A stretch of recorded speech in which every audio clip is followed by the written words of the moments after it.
네, 뉴스 신세계. 오늘도 헬마우스 임경빈 작가와 함께합니다. 어서 오세요. 안녕하세요. 자, 윤 대통령 측 변호인단의 입장이 내란죄 성립 안 된다. 뭐 이런 거군요. 일단 기본 입장을 공개를 했는데 뭐 그런 입장이고요. 그리고 오늘 이제 공조본에서 출석 소환조사 출석 통보를 했는데 그것도 우편물 수령도 하지 않고 좀 전에 나온 변호인단의 입장에 따르면 내일 공수처에 출석하지 않겠다. 나중에 이제 출석할지 여부는 상황을 보고 판단하겠다. 뭐 이렇게까지 지금 당당하군요. 있는 상황입니다. 그러니까요.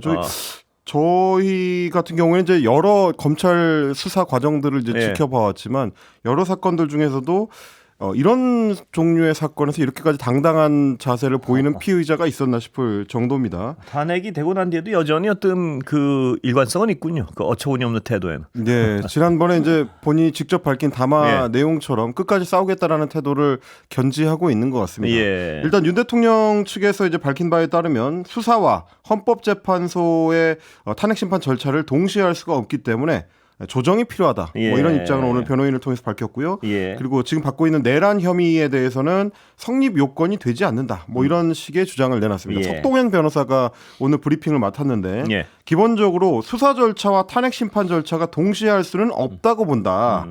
그러면서 이제 변호인단 입장에서는 이걸 조정하는 게 이제 필요하다고 판단한다라고 입장을 밝혔는데 탄핵 심판에서 아마도 수사가 진행 중이라는 이유로 재판을 좀 지연시키려는 전략을 쓰는 것 아니겠느냐. 뭐 이렇게 지금 볼 수 있을 것 같습니다. 다만 뭐 이게 이제 효과가 있을 것이냐는 이전의 사례를 통해서 좀 짚어볼 필요가 있는데요. 우리나라는 좀 흔치 않게 8년 만에 2번 대통령을 탄핵한 지금 나라로 이제 가고 있기 때문에 박근혜 사례가 있습니다. 박근혜 당시 대통령의 탄핵 심판에서 헌법재판소는 이런 식의 재판 지연 주장을 받아들이지 않았습니다. 그때 이제 박근혜 심판 대리인 쪽에서 뭐라고 했었냐면 박근혜 전 대통령 쪽에서는 이제 최순실 씨를 비롯한 그 형사 재판이 실시간으로 진행이 되고 있기 때문에 형사 재판의 내용을 지켜보고 나서 탄핵 심판을 그에 근거해서 해야 된다.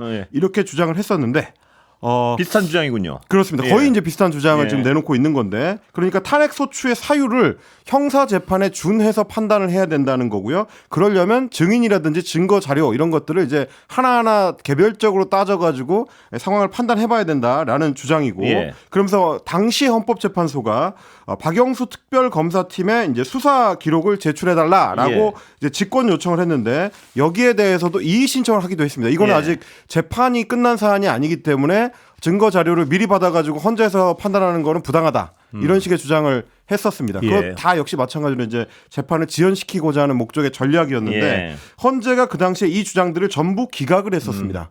이미 이제 변론 준비 기일에서부터 뭐라고 했냐면 탄핵 심판은 100% 형사재판 방식으로 진행될 수가 없다. 일종의 이제 정치재판의 성격을 갖고 있기 때문에 다르게 봐야 된다라는 거고요. 분명히 했군요. 그러니까 그 입장을. 그렇습니다. 그래서 이제 형사소송법을 온전히 적용할 필요가 없다라는 점을 그 당시 설명을 했었고 그러면서 당사자들이 동의하지 않더라도 재판부가 직권으로 증거를 채택하고 심리를 이어갈 수 있다. 이른바 이제 직권주의라고 합니다. 이거는 이제 형사재판하고 헌법재판소의 심판은 다르다. 이 점을 이제 강조한 거고요. 뭐 이거에 따르면 지금 이제 윤석열 피의자 쪽의 변호인들이 얘기하는 그 주장은 이번에도 받아들여질 가능성이 그렇게 높지는 않다. 이렇게 봐야 될 것 같습니다.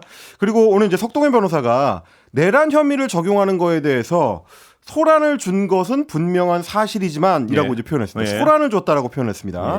정권을 가진 사람이 어떻게 내란을 일으킬 수 있느냐라고 반문을 하면서 국민에게 충격을 준 것은 사실이지만 내란죄의 성립 요건을 충족하지는 못한다. 이렇게 주장을 했습니다. 그러니까 국회의사당 본회의장에 무장한 군인들이 침입을 해서 유리창을 깨고 난입한 사건을 두고 소란을 준 것. 국민에게 다소 충격을 준 것. 이런 식으로 표현한 겁니다. 거기다 그 수계는 국회의원들을 끌어내라고 명령했다는 증언이 속속 나오고 있죠. 그렇습니다. 뭐 지휘부급에서 이제 그런 얘기를 하고 있는 상황인데 그럼에도 불구하고 내란죄는 안 된다라는 게 지금 이제 변호인단의 주장이고요. 그러면서 야당의 국정 방해 발목 잡기에 1년 반을 넘도록 시달려왔다. 그렇기 때문에 비상계엄은 감정적인 상황을 넘어서는 것이고 계엄을 선포해서 어쨌든 사회적으로 충격을 주고 많은 국민들이 놀라는 등 그에 따른 파급 효과가 있었다. 그러니까 그동안 윤석열 피의자가 주장해왔던 것처럼 이거는 이제 야권과 국민한테 일종의 충격 요법으로 이제 던졌던 것이고 실제로 내란을 일으킨 목적은 없었다라는 주장을 변호인단도 이제 거의 반복하는 뭐 그런 상황인 것 같습니다. 예. 그런데 이 재판을 질질 끌려는 목적이다 이런 의심을 하는 분들이 많지 않습니까? 네. 근데 이게 헌법재판소가 정말 이 재판을 신속하게 진행해야 될 이유가 이 불확실성 때문에 우리나라 경제가 정말 어려운 것 같아요. 오늘도 뭐 탄핵 이후에 어제 잠깐 반짝하더니 이게 질질 끌 것이다 이런 전망이 나오면서 또 수렁에 빠지는 것 같아요. 그러니까 이제 국제사회의 투자자들은 지금의 상황을 여전히 불확실성이 높은 상황으로 이제 간주를 하고 있습니다. 우리 입장에서 봤을 때는 탄핵 심판으로 이 피의자를 넘겼기 때문에 어느 정도 상황이 좀 정리가 되고 안정화된 그래서 이제 헌법 체제에 의한 시스템이 작동되고 있는 걸로 우리는 인식하고 있는데 국제 투자자들은 한국 상황이 여전히 좀 불안하다고 생각하는 것 같고요. 그리고 이제 외교가에서도 계속 비슷한 얘기들은 나옵니다. 한국하고 뭔가 좀 만나서 이야기를 하려면 어느 창구를 가야 되는 것이냐. 이게 정확하게 결정 권한을 갖고 있는 창구로 우리가 볼 수 있나 이런 의문들을 좀 제기를 하고 있는 상황이기 때문에요. 헌재에서도 아마 심리를 좀 서둘러야 할 거고요. 그리고 헌재도 지속적으로 심리를 최대한 서둘러서 하겠다라고 좀 강조를 하고 있고 박근혜 탄핵 심판의 경우에도 그 당시에도 뭐 여러 이제 재판 지연 전략들이 등장을 했습니다만 어찌 됐든지 간에 헌재에서는 이제 대부분을 받아들이지 않았습니다. 예를 들면 증인만 하더라도 뭐 40여 명 가까운 증인을 당시 이제 박근혜 대리인들이 이제 신청을 했었는데 거의 대부분 받아들이지 않고 10여 명 정도로 줄여서 이제 심리를 진행을 했었고요. 그런 부분들이 이제 헌재 재판관들의 이제 어떤 직권에 따라서 이제 판단이 많이 이루어질 거기 때문에 원하는 것처럼 이제 뭐 자연스러운 어떤 재판 지연 전략 이게 이제 먹히지는 않을 겁니다. 그리고 이 사건이 모르겠습니다. 법률 전문가들이 보기에도 마찬가지일 것 같은데요. 뭐냐면 박근혜 당시보다 훨씬 단순하지 않습니까? 그리고 증거들이 국민들이 생방으로 지켜봤고요. 그 증거들을. 그렇습니다. 사건의 성격이 좀 다르죠. 그래서 심리 자체가 굉장히 더 빨리 진행해도 분명한 어떤 팩트 확인을 할 수 있을 것 같은데 헌법재판소가 정말 국가적 어떤 이 위기를 맞아서 정말 그 신속함의 필요성에 대해서 공감을 하고 있었으면 좋겠습니다. 그러니까 말씀하신 것처럼 사실은 두 사건의 성격이 굉장히 판이하고요. 그리고 그 당시 이제 박근혜 사건 같은 경우는 일종의 이제 뇌물 사건의 성격이 강하게 이제 개입이 돼 있었기 때문에 아시다시피 이제 형사 재판에서도 뇌물 사건은 입증이 굉장히 까다로운 사건으로 유명합니다. 뭐 중간 중간에 증인들 간에 이제 말이 엇갈린다든지 증거가 이게 맞느냐 틀리냐 같은 거를 두고 이제 따지는 경우들이 좀 기간이 길어질 수 있는데 지금 이 사건 같은 경우는 민간 기관이나 이제 민간 회사나 이런 주체들이 이제 별도로 개입한 사건이 아니고 주로 이제 군사적인 상황. 그리고 이제 군 지휘관들 중심으로 이제 작동이 됐었던 내란 사태이기 때문에 증거 자료의 어떤 보관 정도라든지 증언의 어떤 명확성이라든지 혹은 뭐 영상을 통해서 확인된 어떤 내용들 이런 것들이 훨씬 좀 또렷하다. 그렇기 때문에 이제 사건 진행에 있어서는 뭐 여러 국민들이 걱정하시는 것처럼 오래 걸릴 만한 성격은 아닐 것 같다. 뭐 이게 이제 대체적인 분석인 것 같습니다. 그리고 저는 또 오늘 이해가 안 되는 게요. 계엄 선포와 관련해서 법적 정치적 책임 문제를 회피하지 않겠다. 뭐 이런 식으로 그냥 나와서 발표하지 않았습니까? 그 윤석열 피의자가요. 그런데 뭐 출석 요구서도 안 받고 이건 뭐 어떻게 해석을 해야 되는 건가요? 가장 황당한 것은 이제 윤석열 피의자 본인이 검찰총장 출신의 뭐 대표적인 검사 출신 그 정치인이라고 할 수 있는데 지금 이제 공수처를 비롯해서 이제 여러 수사기관에서 보내고 있는 소환장에 제대로 응답을 하지 않거나 오늘 같은 경우는 공조본에서 보는 직접 가지고 간 혹은 뭐 우편으로 송달을 한 이제 소환장 자체를 거부해 버리는 상황이 발생을 했습니다. 그러니까 온갖 편법은 다 저지르는 것 같아요. 그럼 불법과 편법을. 그렇습니다. 보통 이제 그 소환장 같은 게 왔을 때 집에 사람이 없어서 이거 이제 폐문된 상태여가지고 못 받는 경우는 이제 수사기관에서도 어느 정도 감안을 해주지만 집에 있는 게 확실하고 소재가 명확한데도 불구하고 집으로 찾아간 소환장을 아예 받지 않겠다고 회피한다. 이거는 이제 보통 이제 수사기관에서도 송달이 안 된 걸로 보지 않고요. 아까 그런 발표를 했죠. 그렇습니다. 그래서 이제 공조본에서도 이거는 송달이 된 걸로 보고 내일 소환 조사에 응하지 않으면 추가적인 조치를 취하겠다라고 이제 밝히고 있는 상황입니다. 구속영장을 칠 수밖에 없는 상황 같습니다. 여러 가지 상황이. 분위기는 이제 그렇게 흘러가는 것 같고요. 그리고 이제 변호인단이나 뭐 이런 반응을 봤을 때 윤석열 피의자 쪽에서도 어느 정도는 각오를 하고 있는 게 아닌가. 다만 이제 최대한 좀 시간을 끌어보겠다. 뭐 이런 의도로 이제 읽히는 대목입니다. 뭐 여러 법률가들의 어떤 취재를 좀 해보면 올해 안에는 구속되지 않겠느냐는 전망을 하는 분들이 많은 것 같습니다. 보면. 네, 이제 뭐 한 보름 남짓 남았는데요. 그 기간 안에는 어떤 특단의 조치가 필요할 수 있을 것 같습니다. 그렇습니다. 그런데 경찰 특수단이요. 네. 대통령 삼청동 안가를 압수수색 영장 청구했는데 기각됐죠? 삼청동 안가 같은 경우는 이 비상계엄이 선포되기 3시간 전에 지금 이제 구속된 조지호 경찰청장 그리고 김봉식 서울경찰청장을 윤석열 씨와 김영현 국방부 장관이 이제 불러가지고 별도의 지령을 내렸던 그 장소입니다. A4 용지에다가 누구누구를 체포해야 된다. 어떤 기관들을 접수해야 된다. 이제 이런 내용이 적혀 있었던 걸로 알려져 있는데 그 명령문 자체는 지령문 자체는 이제 조지호 경찰청장이 이제 찢어버렸다라고 이제 본인이 직접 얘기한 바가 있습니다. 그래서 아마 특수단에서도 이 관련된 내용을 좀 확보하기 위해서 삼청동 안전가옥에 대한 압수수색 영장을 신청했던 것 같은데요. 법원에서는 압수수색의 필요성이 인정되지 않는다라는 이유로 기각을 했다고 합니다. 자, 지금 진행되는 여러 가지 군의 움직임 진행됐던요. 군의 움직임 중에 그 HID 이 HID 동원 부분이 가장 위험스럽고 눈에 띄는 것 같습니다. 보면 일반적인 어떤 비상계엄이나 혹은 일반적인 쿠데타 상황에서도 쉽게 나타나지 않는 이제 군에서도 아주 특수한 임무를 수행하는 최정예 요원들을 어디에 임무를 주려고 무슨 일을 시키려고 불러 모았느냐, 미리 대기를 시켰느냐 이제 이 부분이거든요. 근데 이제 여기에 좀 특기할 만한 점이 이 HID를 동원한 부분, 특히 정보사령부하고 이제 연관된 이 부분에 전직 정보사령관, 그러니까 이미 예편에서 군을 떠난 사람입니다. 전직 정보사령관인 노상원 전 사령관이 깊이 개입된 흔적들이 지금 계속 드러나고 있습니다. 일단 이제 일종의 그 내란사태 기획자로 알려져 있는데 정보사 내에 사적 라인을 별도로 구축을 하고 게다가 이제 장군 인사에도 개입을 한 흔적이 있다라는 게 지금 민주당 조사단의 이제 주장입니다.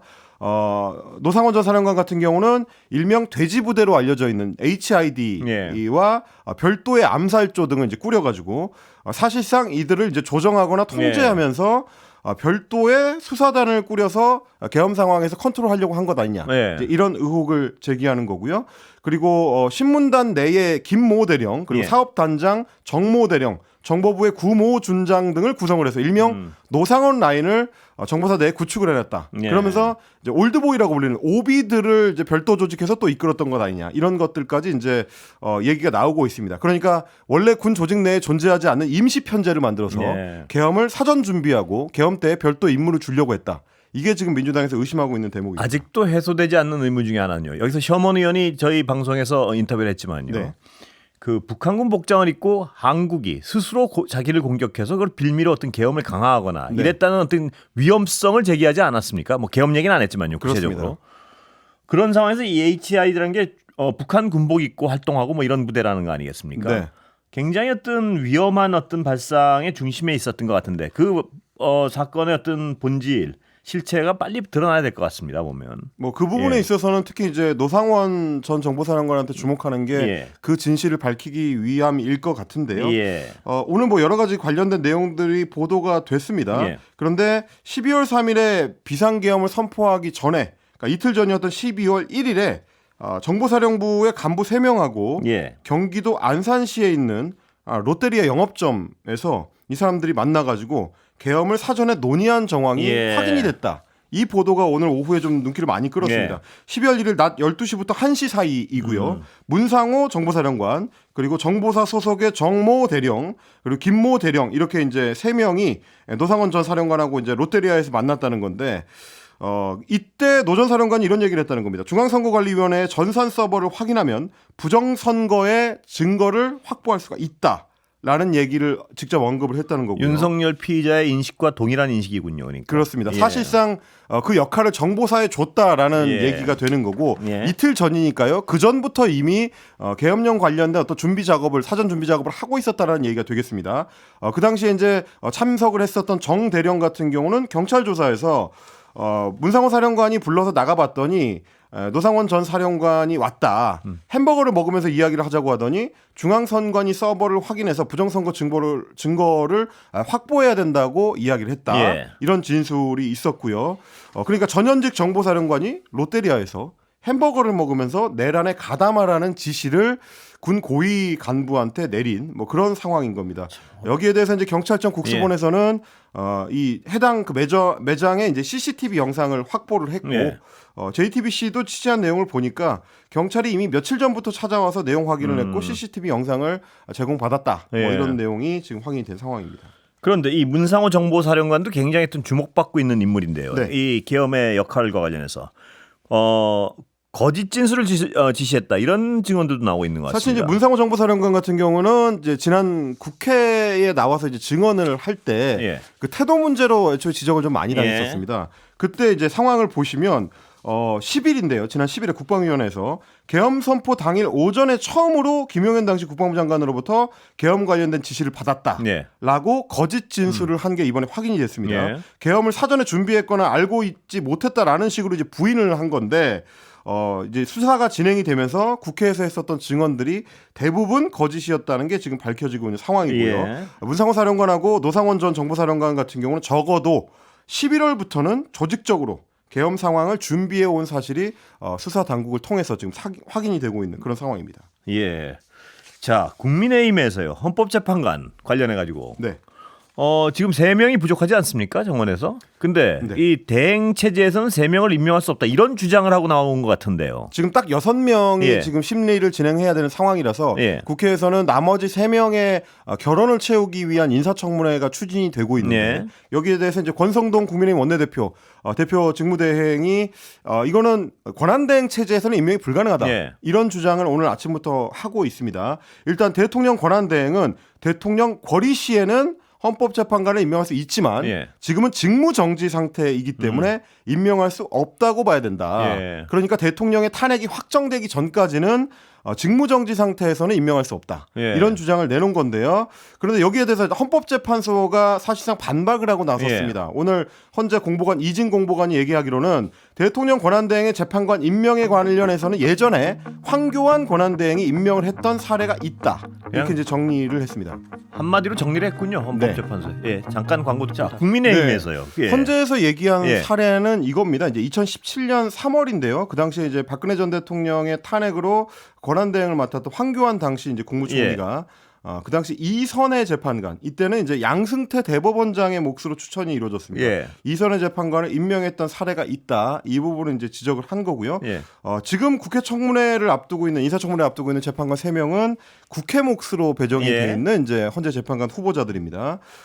그리고 이제 권 원내대표 같은 경우는 탄핵 결정 전에 이제 임명할 수 없다라고 했습니다만은 2017년 2월 1일에 있었던 인터뷰를 보면 그 당시에 이제 퇴임을 앞두고 있던 이정미 헌법재판소 재판관의 후임 절차에 대해서 이런 얘기가 그 당시 이제 그 여권 뭐 지금은 이제 여권이고 당시엔 야권이군요. 이런 얘기가 있었습니다. 이 재판관의 후임을 대법원장이 지명을 하고 황교안 대통령 권한대행이 임명하는 절차를 지금부터 밟아야 된다라고 강조를 하면서 권한대행이 당연히 헌법재판관 임명할 권한이 있다. 대법원장이 지명하는 헌법재판관을 대통령이 임명하는 것은 형식적인 임명권을 행사하는 거기 때문에 적극적인 어떤 권한 행사가 아니다라고 180도 달라졌군요. 태도가. 주장을 했던 사람이 누구냐면 당시 권성동 의원입니다. 그러니까요. 자기가 그런 주장을 해놓고 지금 상황이 달라졌다고 180도 주장을 할 때 설명이 있어야 되는데 그런 설명이 없습니다. 그래서 이런 부분들을 이제 지적을 하는 건데요. 국민의힘 쪽에서는 그 당시에 뭐 추미애 의원이라든지 박범계 의원도 헌법재판관 임명권 행사하면 안 된다라고 주장했었지 않느냐라고 이야기를 합니다만은 이건 약간 사례가 다른 것이 그때는 이제 각각 다른 사람의 이제 후임을 어떻게 임명할 건가 하는 문제였습니다. 제가 좀 전에 말씀드린 거는 이제 이정미 재판관의 후임.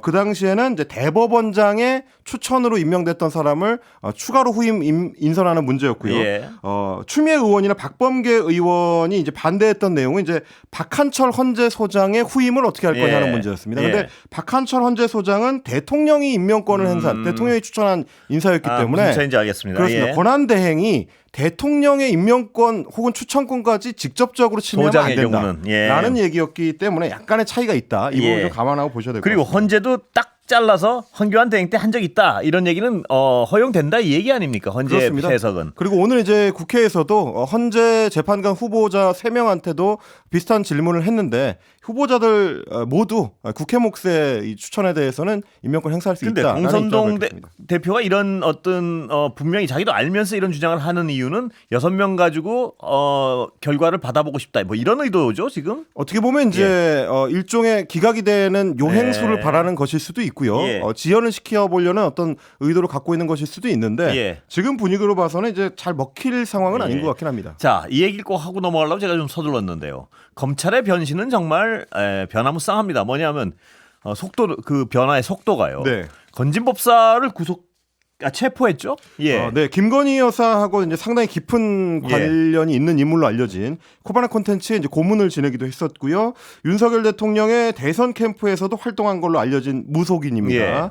뭐 최근에 이제 건진법사의 가족이 대통령 부부와의 친분을 과시하면서 이권에 개입했다는 의혹이 불거져서 또 한 번 논란이 됐었던 인물인데 오늘 서울 남부지검에서 이 인물을 건진법사를 정치자금법 위반 혐의로 체포했다라는 속보가 전해졌습니다. 2018년에 지방선거를 돕겠다는 명목으로 정치인들로부터 불법 정치자금을 받은 혐의라고 하는데요.